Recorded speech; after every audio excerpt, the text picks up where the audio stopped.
Hey, how you doing? This is Mike D, live once again, doing a follow-up for the NHRA Pep Boys Nationals.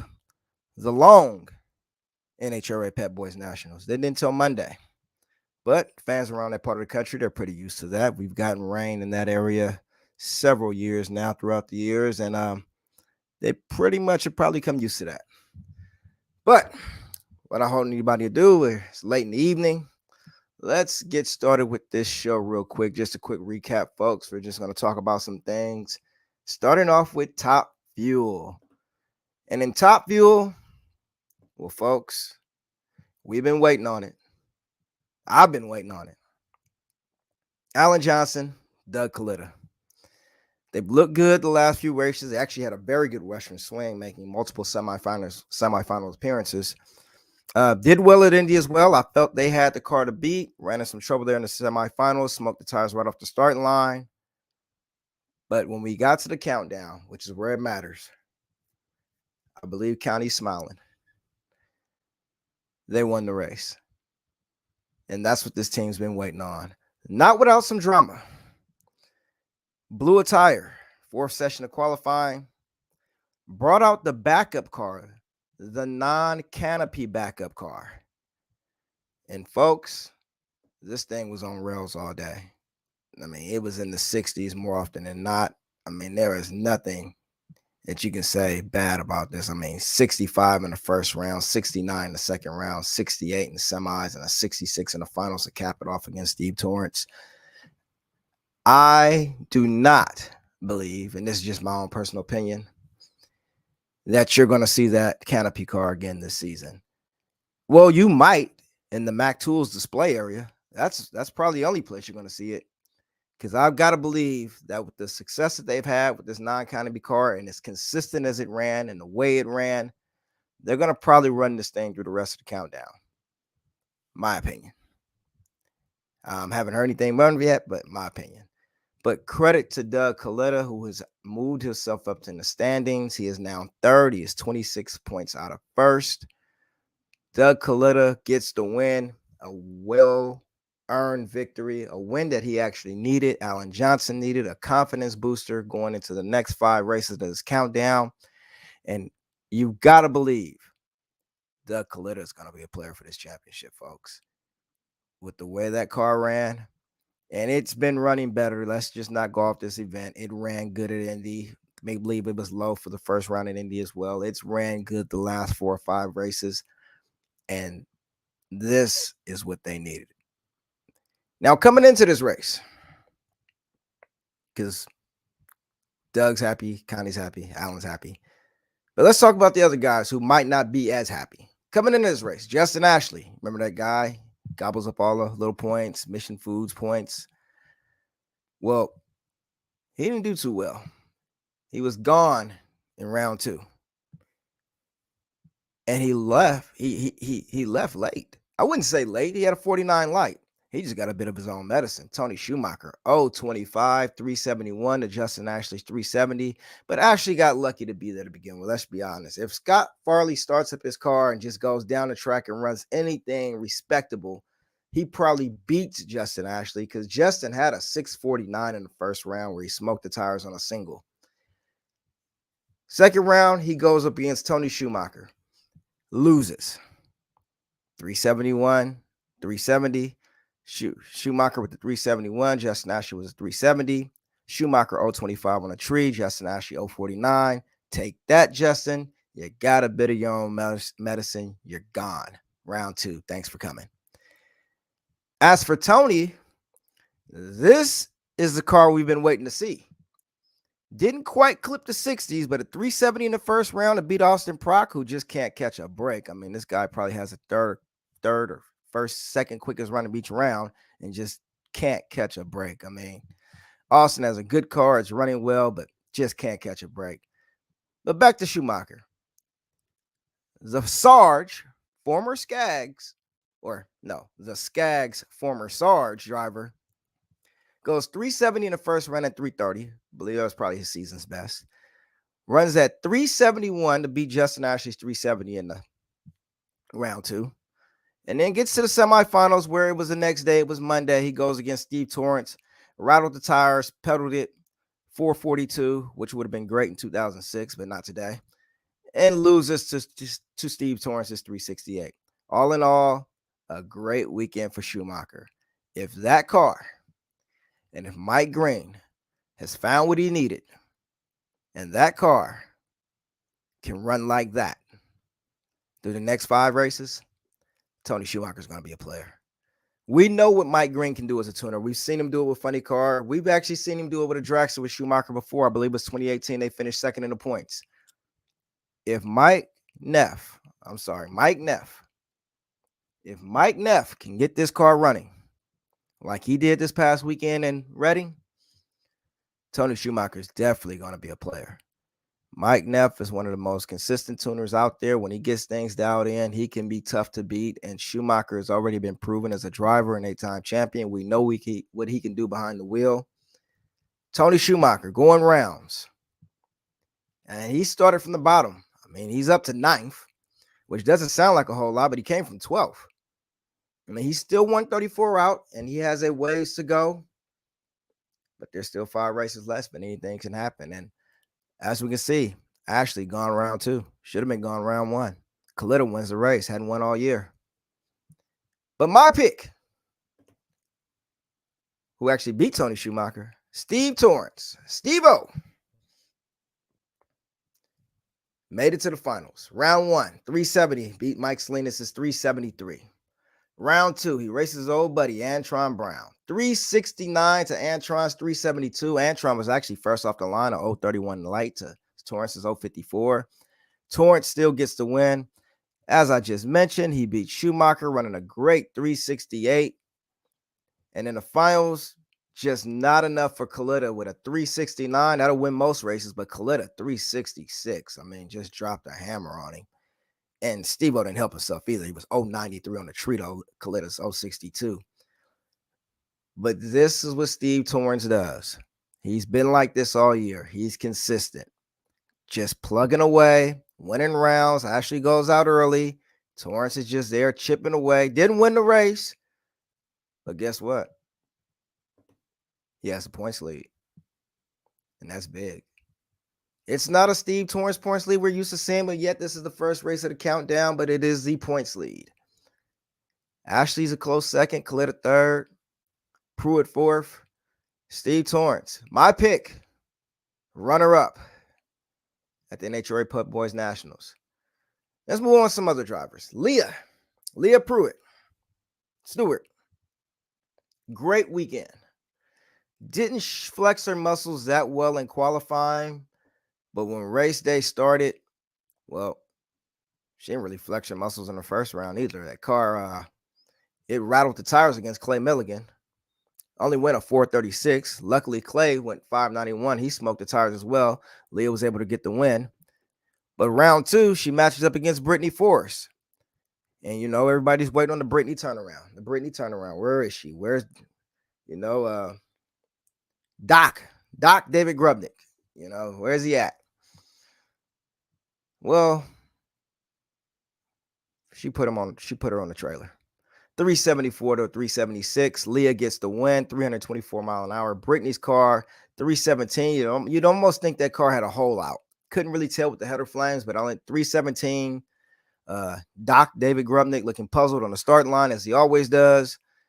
You'd have to think that car actually put a hole out. I believe it might have, but then again, it might have just been slow. Regardless of the fact, credit to Leah. She goes to the semifinals Monday against Doug. And then Leah did Leah. You know, Leah can go 030 on the tree one day, one round, or she can go 072 the next round, which is what she did against Doug's 044. She goes 367 to Doug's 368. She should have beat Doug Coletta, but loses on a hole shot. Take nothing away from the Leah's team. They did a great job. They had a great weekend. They're still right there in the points. I believe they're 454 out. They are very much in this thing. Leah, she knows this. We all know this.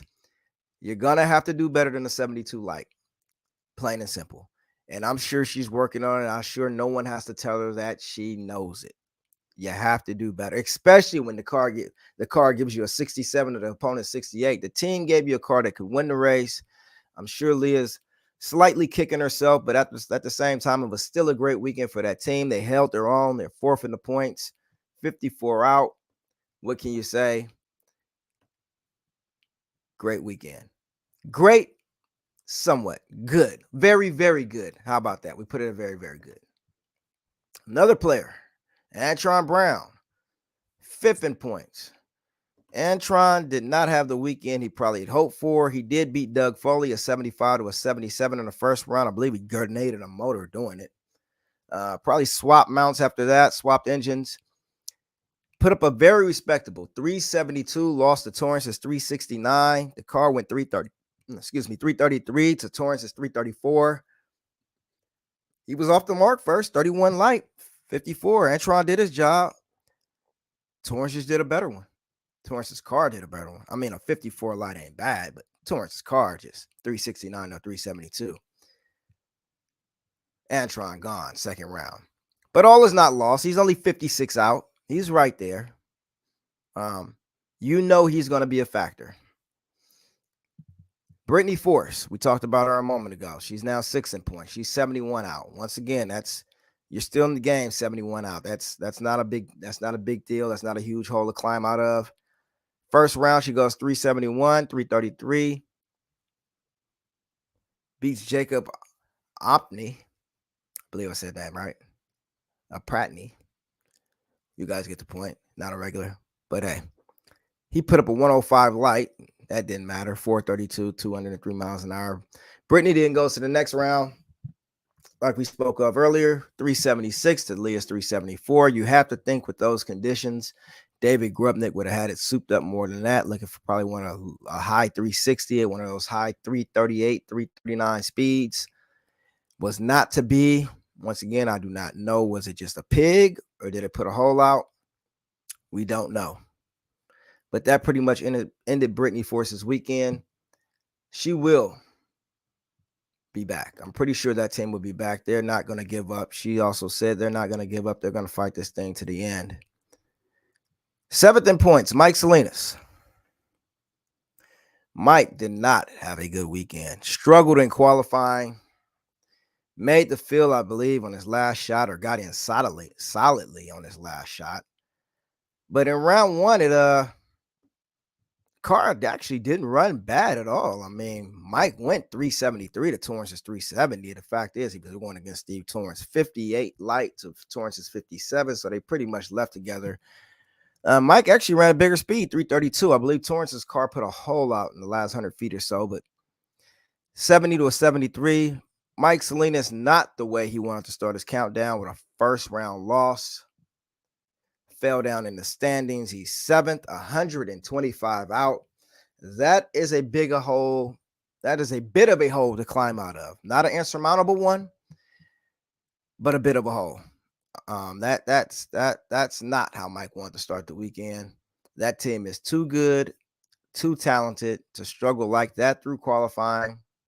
Don't know what was going on. They did make the field, but when you got to race Steve Torrance round one, that is not something you look forward to, and it bit him. It simply bit him. We spoke about Austin Prock. I mean, this kid, man, I mean, he has a great car every weekend, and he just cannot cut a break right now. I mean, Austin Prock goes against Tony Schumacher in the first round. I spoke on a moment ago, 371 and 329, and loses to Schumacher's 370.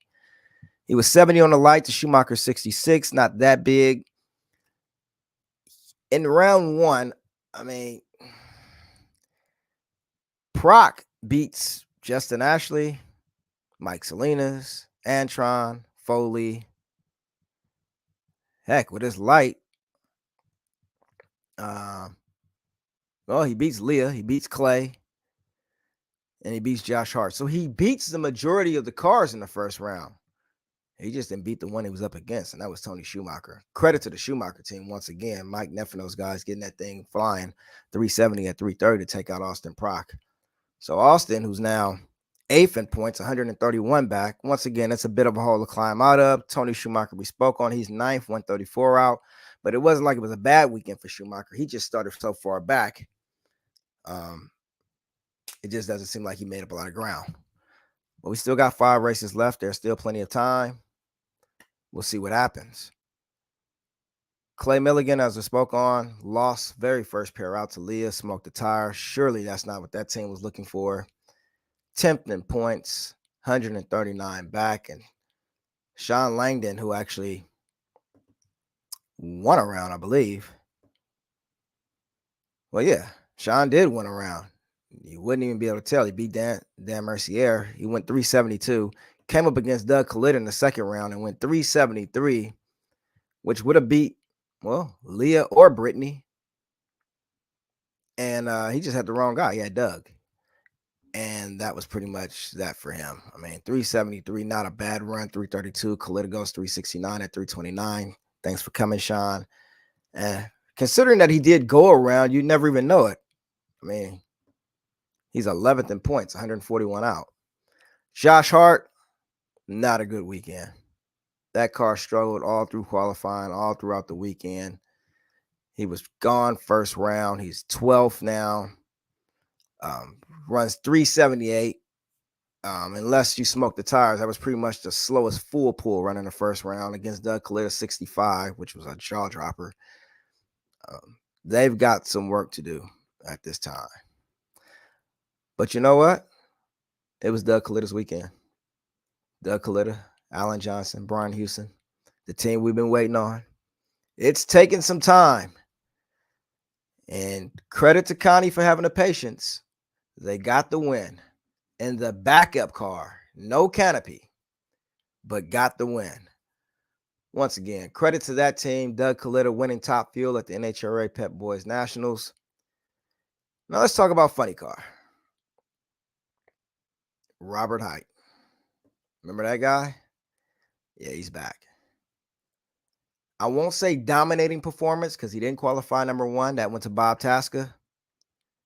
But when you look at the numbers displayed throughout the weekend, because he qualified 3rd, 387 beats Jim Campbell round 1. 385 to a 385, which is probably the closest race of the year in funny car. Closest, fastest race, fastest and quickest race of the year, going against Matt Hagan. Height, round 2, 059 on the light. Hagan, 052. Height, 3.85 with a 2. Hagan, 3.85 with a 9. Height, 327. Hagan, 350, 335. Great race, probably the race of the day. Then goes in the semis against Ron Capps. Capps smokes the tires at the hit. Robert Hight, 386. Goes to the finals against that Chad Green. Yeah, that Chad Green. We'll talk about him in a moment. 385 to a 392. I mean, this car pretty much lived in the mid-80s all day long, whether it was Sunday or Monday. 87, 85, 86, 85. Credit to Robert Hight. Jimmy Prock had a little bit of a slump there for a moment. But if you ask me, they seem to be clicking when it matters most. And that's what's important. Clicking when it matters most. They have the points lead now by 3 over Ron Capps. Tasca's in 3rd, 42 back. Hagan right behind him, 51 back. Robert Hight and Jimmy Prock in the points lead. I'm sure that's what this team's been waiting on. That's what a lot of John Force Racing fans have been waiting on. Credit to them winning this weekend. And what I would like to say, pretty much dominating performance when it came to Sunday and Monday. I mean, that car pretty much dominated. Didn't qualify number 1, but was right there. Number 3 qualifier. Robert Hight gets the win. Great weekend for the Cromwell Tools, AAA, Favorite Pack, funny car. Ron Capps, we spoke about a moment ago, 2nd in points. He's only 3 behind. It's virtually a tie in some of the areas, however you want to look at it. But Ron Capps being 3 behind, he didn't have a bad weekend as well. Qualified number 2, beat Dave Richards in the first round with a 390 to a 658. Then goes 389 to John Force's sluggish 395. Force ran 328. Capps ran 326. As we just spoke about, went against Robert Height, lit the tires right off the line. Obviously, Guido probably had it hopped up. Height wins the race. Caps finishes with a semifinal appearance. Second in points, 3 behind Height. You already know, we already know, they aren't going anywhere. That Ron Capps Napa team will be there come Pomona. They will be right there in the fight, maybe even in the points lead, but they will be right there. They're not going anywhere.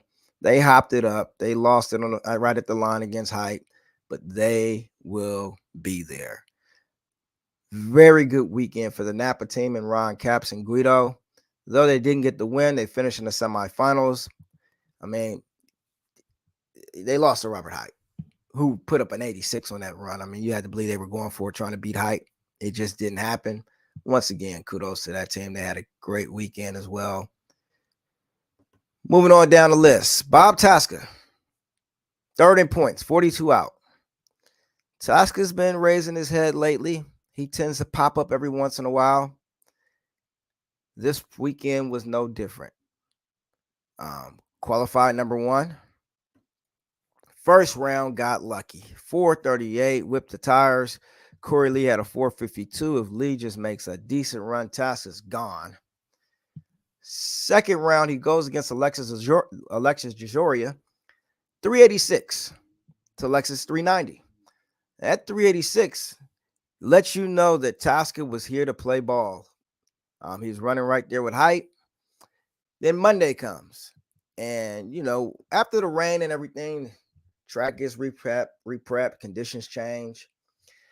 They probably just needed a run to get it a test run or something, but that does not happen. And the car rattled. He pedaled it a few times.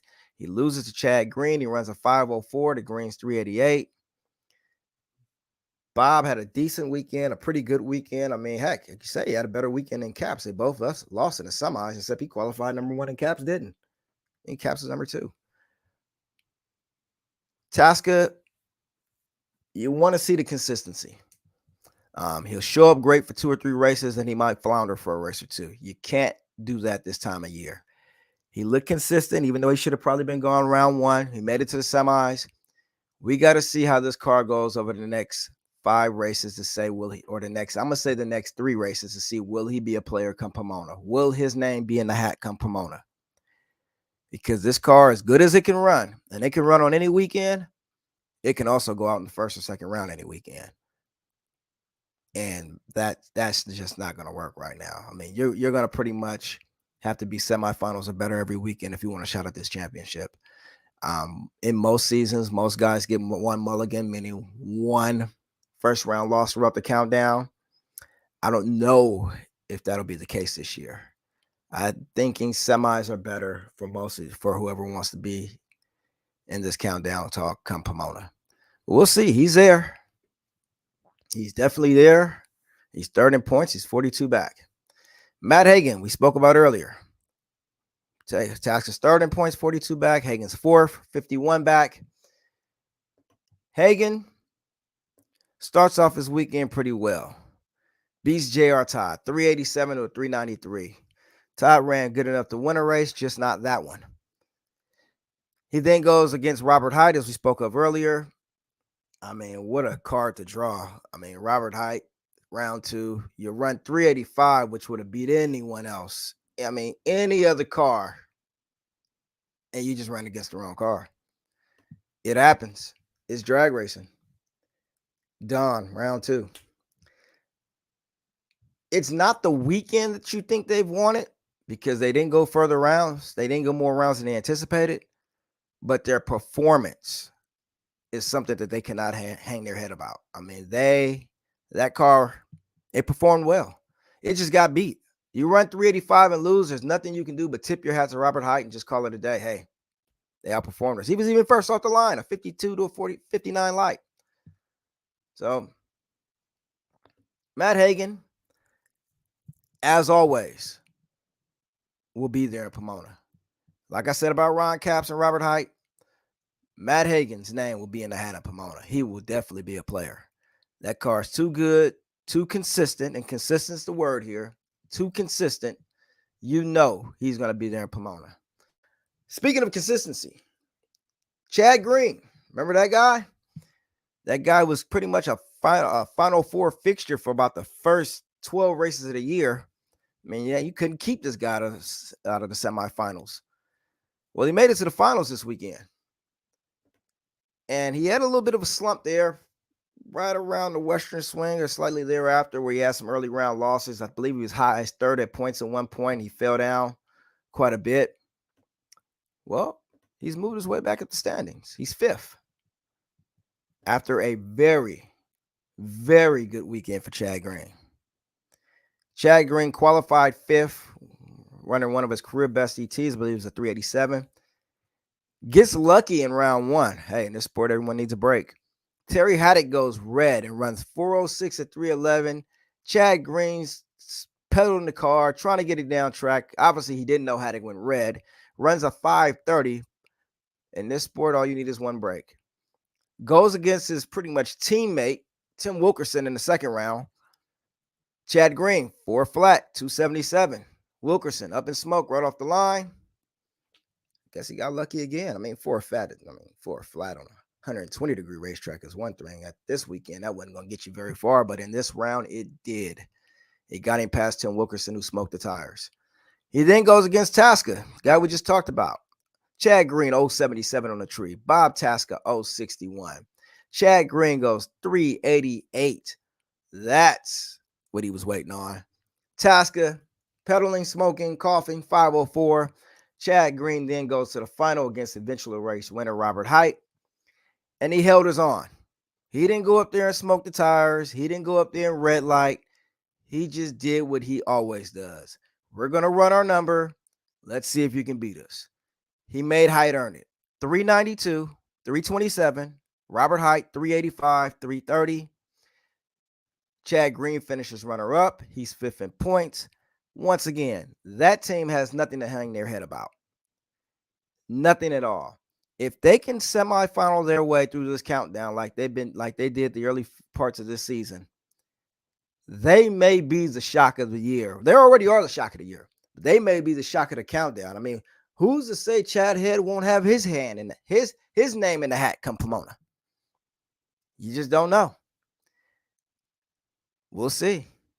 That remains to be seen. We'll see in Charlotte. Charlotte's coming up. If he can continue that, look out for Chad Green. I mean, that has got to be right now the scariest race car to come against. Because you know he can run a number. He may not be low ET, but you know he's going to make you earn it, which means you got to put forth your best to make sure you beat him. Once again, congratulations to that team. Daniel Wilkerson, Tim Wilkerson's son, crew chiefing on that car. Chad Green, great weekend for that team, finishing runner-up to Robert Hight. As we continue to go down our list, Alexis Jojoria, 97 out, 97 points back, 6 in points. Alexis, well, she beat Blake Alexander round one. She ran a 387. Blake smoked the tires to a 468. Cars running numbers. Dale and Nikki are doing just what they can. It ran 334, big speed. Alexis' car can run with anybody on any given day, no matter what the track conditions are. The problem is Alexis' lights are not necessarily where they need to be. She knows this. We know this. Anyone who's even watched 2 races in Funny Car knows this. She goes against Bob Tasca. Granted, she didn't outrun him. She was 390 to Bob's 386. You can't be 162 on the tree and think you're going to win the race. If you are, you're just hoping that Bob makes a mistake, which he didn't. And that was the end of that. I mean, Alexis can drive a funny car. No doubt about that. She can steer. She can keep it in the middle. She can drive a funny car. If she can just get her lights together, kind of like Leah. Leah will tend to cut a good light every once in a while. Alexis doesn't cut good lights hardly ever. And it seems like when she tries, she goes red. And it sucks because you know she's trying. You know she wants to win. You know she can taste it. She knows she has a good car. She's got to spend a little more time at the practice tree. Not to say she isn't. I mean, what do I know? I mean, for all I know, she's at the practice tree every day, but something ain't aligning. 162, 390, gone second round. Currently 6 in the points, 97 out. Certainly not out of this thing, but I believe unless she improves her reaction times throughout the course of this countdown, it's going to be difficult. It's going to be difficult. J.R. Todd, 7th in points. J.R. has a good car. He just ran up against a monster in round 1. He's 7th in points. He's 107 back. He's by no means out of it yet. He can still make a run. They have a very good car. It's shown to run well over these last few races. He just had the wrong guy in round 1. I mean, he had Matt Hagan. Matt Hagan goes 387. Todd goes 393. Todd didn't help himself with a 74 light to Hagan's 60. I'm sure Todd will improve on that. Like I said, it was a respectable run. Losing first round, I'm sure, is something that they did not plan on. No one does. But that was pretty much it for their weekend. Hate to see that happen to the DHL team. We'll see how they rebound in Charlotte. If there's a team that can rebound, it's definitely that team. I would look to them to at least go a few rounds in Charlotte, possibly even win the race. They have a car that can run, as we know, pretty much with anyone. And JR can drive with the best of them. As we go down the list, Tim Wilkerson, 8th in points, 121 back. Tim, as we spoke on earlier, lost to his teammate, Chad Green, when he smoked the tires in round 2 right off the line. Tim did beat Alex Laughlin in the first round. He ran a very great 390 at 329. In round 2, just didn't have what it needed to win the race, smoking the tires, losing to Chad Green. Tim's car is another one. You want to see that consistency. If he's going to be a factor, he's 100 plus back right now, I believe 120. You want to see that consistency. And if he's going to make a run. If he's going to make a run for this title, you got to see that consistency. That's what you want to see. I'm sure Tim knows it. I'm sure everyone knows it. We'll see where it goes. John Force, everyone's favorite. Well, most people's. 9th, 129 back. Now, Force's car was not a bad car. Though it only qualified 7th, granted, it ran like 389 and qualified 7th. I mean, that's not bad at all. He went up against Cruz. Yeah, that Cruz, Petragon. First round. John and Cruz round 1. I mean, what a treat for the fans. Well, it became a pedal fest for the fans. Force pedaled and won it 465 to Cruz's 542. You figure, okay, they got that one out the way. That was their one mulligan. They get the win, get a little bit of a break. Ron Capps round 2. You know Capps isn't going to lay down. You figure Force is going to step it right up, put this car right back in the 380s like he did in qualifying. No. He's 60 on the tree. Capps is 45.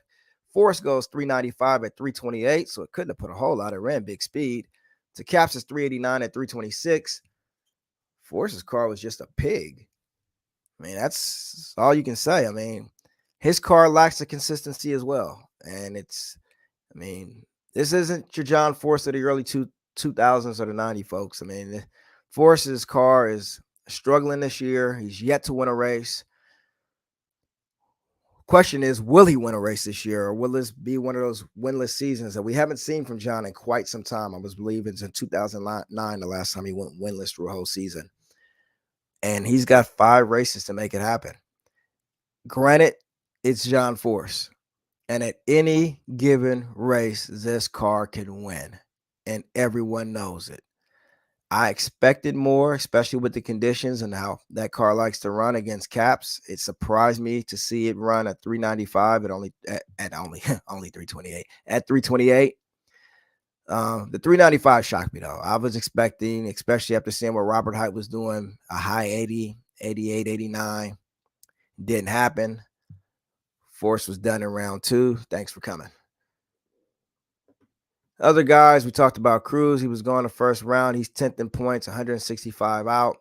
Cruz, after showing all that promise at the beginning of the season in testing, Pomona last year, we thought Cruz was really going to be a factor. His car has ran more consistent as of the last couple races. Just not consistent enough. I mean, it looks good in qualifying. I believe the thing was locked in the low 90s, and he could have used it in round one. I mean, he would have beat John Force. They both smoked the tires, but Cruz is 10th in points. Hard to say what that car is going to do. I would love to see that car make a run, win a race or two in this countdown, but just don't know. Moving on. Pro stock. Matt Hartford. This guy struggled in qualifying, struggled in the burnout box. Car got pushed off the starting line. I believe they flatbedded the car to a parking lot of one of his sponsors Saturday evening and was doing burnout test runs trying to figure out what was wrong with this thing. Possibly electrical problem, Matt said. Whatever it was, they figured it out at the right time. Because it wasn't one of his greatest qualifying efforts. He only got down the track, I believe, once. He qualified 13th. And then you got Greg Anderson round one. Yeah, because that's who you want to race round one. Greg Anderson qualifying 13th, racing Greg Anderson, who qualified 4th. 6:53 Matt Hartford, 6:55 Greg Anderson. Thanks for coming, Greg. Matt then goes to the next round. Camry Caruso, 6:54. Caruso, who was in the race, left on Matt with an 032. Car drifted towards the center line. She got out of it. 6:54 to a 6:62. We roll around to Monday. Come Monday, he has Erica. Erica had been the dominant car all weekend. 640s in qualifying, your number one qualifier. I mean, she pretty much had the car to beat until she was not the car to beat. She beat herself. Spun the tires right off the line. Matt goes to 6:54. Erica at a 25:51. Yes, 25 seconds, folks. 25:51. Matt then goes to the finals where he races Kyle Koreski. Yeah, the track owner. Kyle pretty much does what Erica does. Spins the tires right off the line. 7:13. Matt 6:53 wins the race, has the trophy. Dang, I mean, who would have ever thought come Sunday morning that Matt Hartford would be winning this race? Not only winning this race, leading the points. I mean, who would have ever thought that? He has a 30-point lead over Erica Enders, which is by no means safe, but he is leading the points. Credit to Matt Hartford. I mean, how many teams have you seen haul a car on a flatbed or wherever they did and take it to a parking lot and test with it? I mean, that's crazy. Take it to your sponsor's parking lot, make a few burnout test runs on it, load it back on the flatbed, take it back to the pits, get ready for round one, win the race. They made it sound easy. They made it look easy. Matt Hartford, winner, NHRA Pep Boys Nationals in Reading. Erica Enders, we just spoke about her. She's second in points. She's only 30 back. Qualified, the dominant car. Qualified number one. Was in the 640s. Didn't believe she ran the quickest ET of the year in pro stock. Round one, she goes 6:49, beats Val Smealin's 6:60. Round two, 6:50 to Christian Quadra's 6:55. Then Monday came. Based off the broadcast, NHRA sent a few of the pro stock guys wanted to just finish it out in Charlotte this coming weekend. The elite guys, based on how their cars are running, did not. Understandable. They probably regret that now. Right off the line, it spins the tire. Obviously, track conditions, everything changes after the rain, and NHRA does the track prep. They didn't get a hold of the surface. They lose in the semifinals. Should have probably waited till Charlotte, but who knows? They could have lost there in the semis in Charlotte. But I get it. Your car's running on rails. It's in the low 650s, high 640s all weekend. You figure, hey, let's just run it here. We feel like we got the performance advantage. We got an idea on this track, how it's going to run. No. Gone in the semis. But it was not a bad weekend for Erica. She definitely held her own. She's second in the points, 30 back. That's basically nothing in pro stock. In this class, anyone could lose at any given time. It's all on the starting line. These cars run so close together. Troy Coughlin Jr., he's third in points. 45 back. Still in the picture. Troy's weekend. If I remember correctly, Troy, yes, he qualified number 2. He was right there with Erica pretty much step for step all weekend. He goes 6:51 in round 1, beats Eric Latino's 17-second run. He then races his teammate Bo Butner. He runs 6:51 again to Bo's 6:54. He then goes against Kyle Koretsky. Kyle goes 008 on the tree. Credit to Kyle. Troy 028. Not bad. Could be better. 6:54 for Troy. 6:55 for Kyle. Thanks for coming, Troy. Semi-final finish along with Erica. Not a bad weekend at all for Troy. He kept himself relevant in the points chase. He's right there. I mean, you can't get mad at that.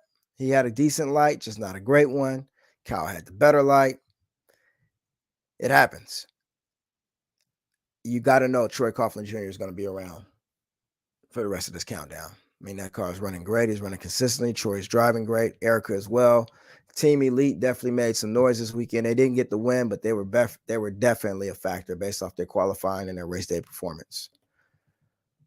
Dallas Glenn fell to 4th in points, 53 back. Not the weekend Dallas was hoping for. And it pretty much started in qualifying. I mean, he only qualified 9th.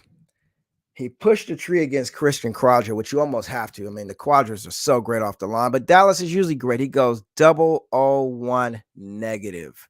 Red, that means. Negative 001. 6:53.9 to Christian Quadra, 6:53.9. Dallas Glenn gone round 1. Thanks for coming. It's pro stock racing. You have to believe Dallas is going to bounce back. They'll be at Charlotte. It's almost like a home race for that guy. Look for Dallas to make some noise in Charlotte. I would think that I have to believe Dallas will be back with a vengeance come Charlotte. Barely went red, negative 001. But hey, red is red. He was gone round 1. He didn't have a great day in qualifying either day either. He was qualified 9th. So it just was not a great weekend for Dallas Glenn.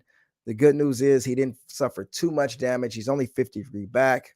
Still got a long way to go, being 5 races, only 53 back. That's very easy to dig out of. Dallas Glenn you'll see his face again, more than likely in the winner's circle before this countdown championship is over. Kyle Koretsky, 5th in points, 76 back.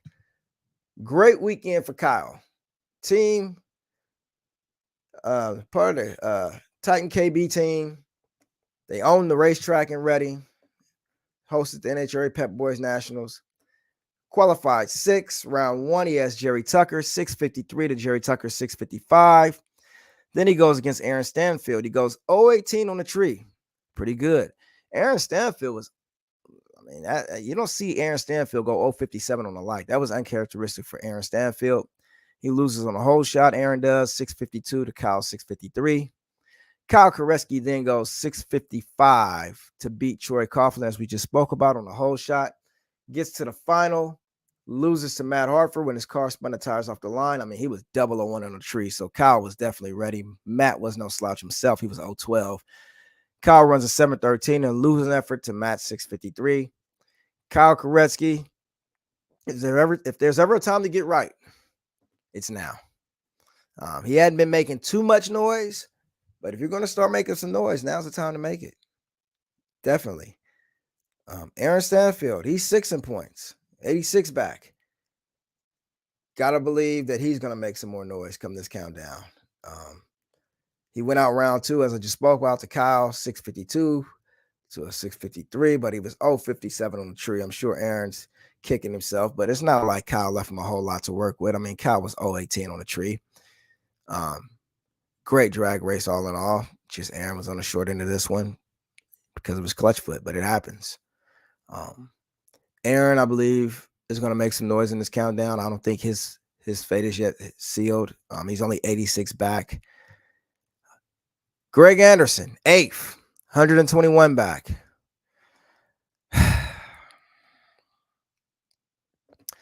Greg's car ran great all weekend in qualifying. And then in round 1, he went against Matt Hartford. And a 655 is not what I'm sure Greg was expecting to match 653. I would think that Greg probably was expecting that car to run at 650, 651, at 652 at least. Obviously, they just missed it. Greg was 022 on the tree. Matt was 023. Greg's gone first round. Qualified number 4 in the 4th spot is gone first round. He has a bit of a hole to dig out of.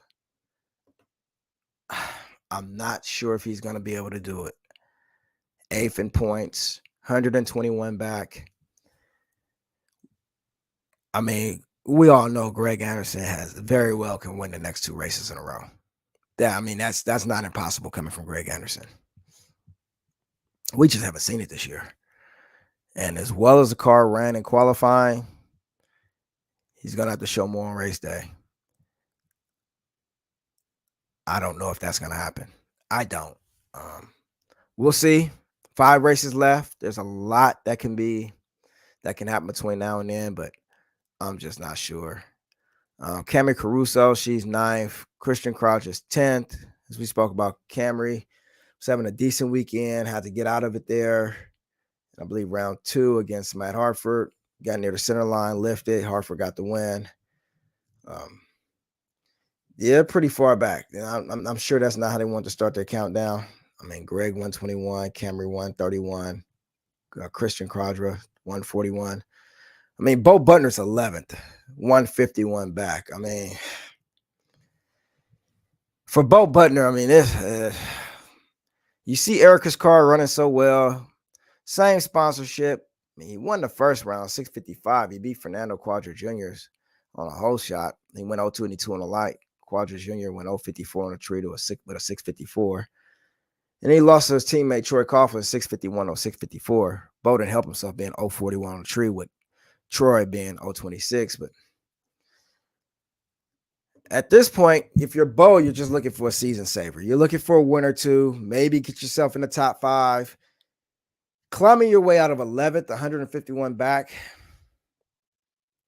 that's a pretty tall task. And I'm not sure if that's a task that he's capable of doing, that team's capable of doing. I mean, it is Elite Motorsports. They do make all the horsepower you can think of, but they're quite a ways back to make a run at this championship. If you're Bo right now, you're probably just thinking, hey, I just want to get a race win or 2, win as many races as I can, see where we finish, hopefully get a top 5 finish out of this thing, end the year on a good note, get to looking for next year. But that concludes our Pro Stock summary. Where are we at? Pro Stock Motorcycle. Well, the talk of Pro Stock Motorcycle has been Gage Herrera. And I've told everyone I've spoken with, I've been on Hot Rod Entertainment's live stream. Shout out to those guys on there, Darren and those guys. I said, if anybody's going to challenge Gage, it's going to be Matt Smith. And someone said, what about Hector? We'll get to that in a moment. Gage Herrera pretty much dominated qualifying. I mean, the bike was in the 660s more often than not. I believe he was the only bike in the 660s. I mean, it was Gage Herrera and everyone else this weekend until he went against Gianni Evaristo, Mike Salinas' daughter. Gage had a bye in the first round. He goes 669, low ET at around 202.24, pretty much top speed of the event. Round 2, he goes against Gianna. He's 032 to Gianna's 039. Gage spins the tires off the line. He only goes 706 at 194 to Gianna's 689 at 196. Gage gone. Round 2. Thanks for coming. Winner of the race, Matt Smith. Now let's talk about Matt real quick. We started with Gage because we always start with Gage because, well, the year he's having, how could we not? Matt Smith, he won Indy. Remember that? Well, this particular weekend, he won again. Qualified number 4, round 1, he goes 680, beats Chris Bostic with a 695. 680 beats a 695. He then goes on to round 2, Mike Ingerson, 679 at 200 to Mark's Ingerson 707. Goes against his pretty much teammate, Gianna. Gianna goes 689. Matt goes 685 and 198. Matt goes to the final and then races against Chip Ellis. We'll talk about in a moment. Chip is 400 on the tree. Matt's 076. Matt owns the bike Chip's rides. You do the math. 680 beats a 672. That's right. Matt Smith's 680 beat Chip Ellis's 672. Matt was 076. Chip was 400. Matt owns the bike Chip rides. You do the math. Credit to Matt. He did what he set out to do. Won the race. And by the way, he took the points lead by 17 over Gage Herrera.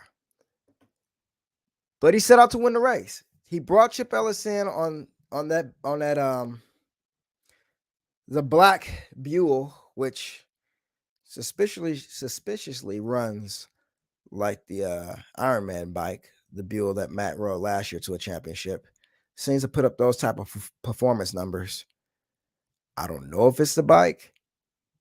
It's all black now, but it sure does run like the bike. 672, 199. Matt wins the race.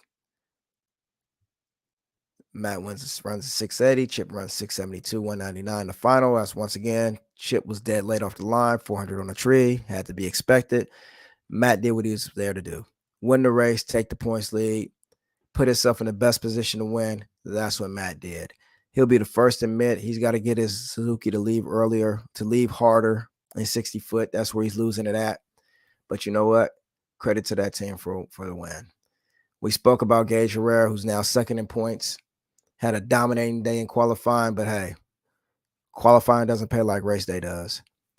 You lose second round, you spin the tires. You know, guys are talking about Gage is going to have a record season with the most wins in pro stock motorcycle history. I said he wouldn't get there. So far, my words are holding true. That's just hard to do. Still, Gage is right there, 17 back. You know Gage is going to be there come Pomona. If not be in the points lead, he's going to be right there in the fight. But like I said before, Matt Smith is going to probably be the only guy that can challenge him. And Matt isn't going anywhere. Matt's going to be right there. He can't quite run with him, but he can run with him. Hector Arana Jr., third in points, 44 out. What have I said about Hector? When the pressure's on, he crumbles. Qualified third. He has a bike that can win a championship. Let's not get anything twisted. Hector Arana Jr. has a very, very good bike, and that can possibly win a championship. The problem is not the bike. It's the rider. Because if you look up years past with Hector Arana Jr., what happens when it comes to countdown or pressure situations? He's either early or late. Round 1. Qualified number 3 goes against Ron Tonero, qualified 14th. 674 for Hector. Ron runs 702. Hector moves on to the next round. Hector then goes against Angie Smith. Hector, 674. Angie, 680. Hector seems to have his groove. Next round, Chip Ellis, Monday morning. The pressure's on. And then it was off. Hector, red lights. Thanks for coming. Chip goes 680, goes to the final, loses to Matt Smith. I've said it. Hector Arana Jr. He's either early or he's late. Well, he was early. Still had a good weekend. I mean, semifinals. Can't be mad at that. 44 out of first. Still in the thick of it. But, you know, this very well could have been a race weekend he could have won. He would actually have had 1 or 2, 3 other races that he should have and could have won, but he's either early or late. And that's just Hector. And anyone who's followed his career knows that. Eddie Krawick, 4th in points. 84 out. Eddie's bike, though it does not run as good as Gage's, Gage Jerez, that is, still a good bike. 674 in round 1, qualified 7th, went 674, beat Kelly Klontz 704. Round 2, he goes against Chip Ellis, who's on the bike that I believe could possibly be that Matt Smith Ironman bike from last year that's so dominant. Well, his day came to an end at that point. Eddie Krawick goes 677, 030 on the tree. Chip Ellis was 040 on the tree, but had the performance style running 673 at 201 to Eddie Krawick 677 at 200. You know, at this point, you start to think that you want to say Eddie's running for a championship. But I mean, it almost seems like his bike is just a test bike for Gage or something. I mean, he hasn't ran nowhere near as good as Gage's bike. It's coming from the same shop, same trailer, same tuners. So, I mean, I don't think they're obviously they're not setting the bikes up identically. Something's different. I don't know what. He's 84 back, which doesn't mean he's out of it. I think if his performance is well enough to where they get to Pomona, he has an auto shot at winning it, he probably will get that shot, and they'll probably tune that bike up. As of right now, I don't know. Maybe they're going for the 1-2 finish. You would think so, or maybe Eddie Krawick turns into a blocker. Your goal is to help Gage Herrera. But then again, 84 back is not far enough back to become a blocker. Chip Ellis. But we'll see. We'll see. Charlotte's right around the corner. With each race, each page turn, each story unfolds, you start to see the picture better and better. Angie Smith, 5th in points, 88 back, by no means out of it. Matt said that she's actually going to be on the bike that Chip is riding from this point on in the season. It tends to ride a little better than hers. She had a decent weekend. 677, qualified number 6, went 677 the first round. Beat John Hall 686. She then goes against Hector, who we spoke of earlier. She loses with a 680 to Hector 674. She was 072 on the light. Hector was 075. Neither one of them great. I mean, if Angie can just go 018, 020, she probably gets the win. Unfortunate but true.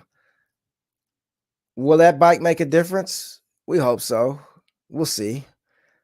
If what Matt's saying is true, that she's going to end up on that bike and maybe Chip ends up on her bike. I don't know. But we'll see. We'll see. Gianna Evaristo. She's 6. She's 117 back. In pro stock motorcycle, especially with the competition ahead of her, that's going to be hard to climb out of. But she did her part. She took out Gage Herrera in round 2. Decent weekend for her. Good weekend for her. A little more than decent. Good weekend. She qualified 9th. I believe she ran her first ever 200-mile-an-hour run this past weekend. Yes, she did. Round 1, she goes 685, beat Steve Johnson. Whatever happened to that guy? He runs a 772. Round 2, as we mentioned, she beat Gage with a 689 to Gage's 706. She then goes up against Matt Smith. Very competitive run, 689 for Gianna. Matt Smith runs 685. Gianna 032 on the tree. Matt 046. She just didn't win the race. Semifinal finish. Good weekend. 117 back.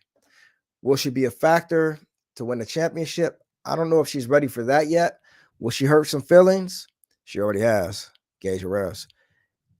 I look for her to hurt more feelings throughout the season, throughout the rest of this countdown, I should say. Steve Johnson. Well, I think an APB's been put out on Steve because we haven't seen much of him in a while now. He's 7th in points, 125 back. He lost round 1 to Gianna. The bike that showed so much promise towards the end of last year, at the beginning of this year, has obviously ran out of promises. Because, I mean, it's fallen on its face. And it doesn't look like it's going to improve anytime soon. Factor in the points at this stage, though it's only one race, climbing over those other 6 bikes in front of you is going to be tough. Don't know if he can do it. We'll see in Charlotte. He's ran good there before. But Steve Johnson, yeah. Yeah, we'll just leave it at that. I mean, great guy, great rider, just not running that well right now. Chase Van Sant, 9th in points. Mark Ingerson, 8th in points. Mark Ingerson, 128 back. Chase is 133 back. I thought when this year started that Chase would have him. I mean, he's had a good bike. I thought he'd be a top 4 player in the points. That just is not came to fruition. He's 9th right now. He's 133 back. Don't know where it's going to happen there. I mean, he might win a race. It'd be nice to see him win a race. He has a very competitive bike. I mean, he's going to make you earn it. It's just not good enough. And, Chip Ellis, who isn't in the points deal. Chip Ellis isn't in the points running. He came in for Matt Smith, kind of a blocker. Qualified number 2, 676, round 1, beats Corey Reed, 694. Then he goes 673 at 201, beats Eddie Krawick. He then beats Hector, who beat himself, went red. Loses to Matt in the final, gave Matt the win pretty much. He was 400 on the tree. The bike went 672 at 199. Chip did what he was supposed to do. Knock out the competition, help Matt and Angie. And that's exactly what he did. He did what he was supposed to do. Then they're going to put Angie on his bike, and I guess I don't know if he's going to be riding the rest of this countdown or if he's going to ride on Angie's bike. It's going to be interesting to see. But yeah, I mean, Chip Ellis. I mean, listen to these lights: 079, 040, 089, 400. Not exactly something you want to see on your light chart. He isn't necessarily hitting the target, so to speak. But you know what? He made it to the finals. He did what he was supposed to do. Runner-up, Matt gets the win. Matt Smith's grinning. Matt Smith has the points lead. Gage Herrera's trying to figure out what went wrong and why. And we're off to Charlotte. We're off to Charlotte, ladies and gentlemen. I will do a broadcast after the Charlotte event, either Sunday or Monday. I'm a little late this week, as usual. I've been late almost every week. But we had the rain out and things got pushed back, and it just took me a while to catch up. I was looking forward to doing this on a Sunday evening, but with the rain out, things happen. Once again, this is Mike D reporting our RPMHD live. Appreciate all of you guys that tune in, watch, listen, however you want to go about it. I just pretty much come on here and give my opinion. Do a little race recap, get my opinion, talk about some things, call it how I see it. Can't get mad at that. Thank you guys for tuning in. We spoke on everyone. Once again, congratulations. Doug Coletta, much needed win. Robert Height, much needed win. Matt Hartford, guy came from the grave and qualifying and wins. And Matt Smith, he just wins. Doesn't have the best bike, but somehow finds his way to victory. That's 2 in a row now for Matt.